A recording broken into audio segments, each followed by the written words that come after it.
Keamanan pada pariwisata pantai di Sulut terus difokuskan sebagai langkah melindungi dan menjamin keamanan masyarakat pengunjung di sejumlah destinasi pariwisata daerah.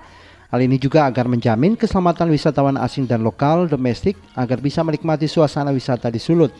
Kepala Dinas Pariwisata Sulut, Devi Kartika Thanos kepada RRI mengatakan hal ini penting menjadi perhatian karena perlindungan untuk keamanan ini sudah diatur dalam undang-undang. Atau kualitas SDM itu sendiri. Jadi SDM di sektor pariwisata dalam hal ini tentunya SDM yang ada di lokasi-lokasi atau destinasi wisata, termasuk destinasi wisata laut seperti itu. Jadi kita memberikan pelatihan kepada mereka ya, kemudian sosialisasi dan edukasi juga kepada masyarakat yang ada di sekitar sana, seperti itu. Dan terakhir tentunya kita kolaborasi Pak, harus kolaborasi ini dia, kolaborasi dengan lintas sektoral. Dalam hal ini tentunya dengan dinas-dinas pariwisata yang ada di kabupaten kota yang mempunyai destinasi wisata laut dan juga dinas kesehatan misalnya di dalamnya, kemudian Basarnas, kemudian BPBD dan lain sebagainya.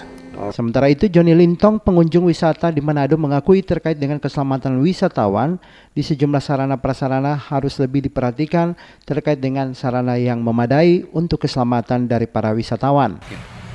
Penambahan seperti safety keselamatan yang ada. Apalagi kalau datang waktu gelombang, ini safety kurang. Jadi itu harapan kami, tempat wisata yang baru ini semoga pemerintah memperhatikan keselamatan yang ada. Pengunjung baik dari dalam kota maupun dari luar kota. Di sisi lain, Basarnas Manado melalui Posar Manado Bay, kawasan Mekamas Manado, Kepala Unit Posar Octavianus mengatakan pengamanan terhadap lokasi wisata tidak rutin dilakukan, namun kesiapsiagaan bersama instansi teknis lainnya terus dilakukan. Konteks pariwisata di sini kebetulan sebagai sentral exit entry-nya untuk ke jalur Bunaken.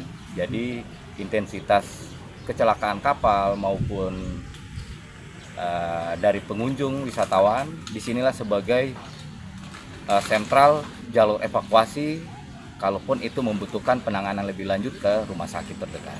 Keselamatan di lokasi wisata pantai ini penting diperhatikan. Pasalnya, Basarnas mencatat terjadi beberapa kali selama tahun 2025 di lokasi wisata dilakukan pencarian terhadap pengunjung yang terbawa hanyut dan tenggelam di air laut. Beberapa di antaranya meninggal dunia, sementara yang lain masih bisa diselamatkan. Demikian Hendra Asa melaporkan, RRI terus mengudara untuk Indonesia.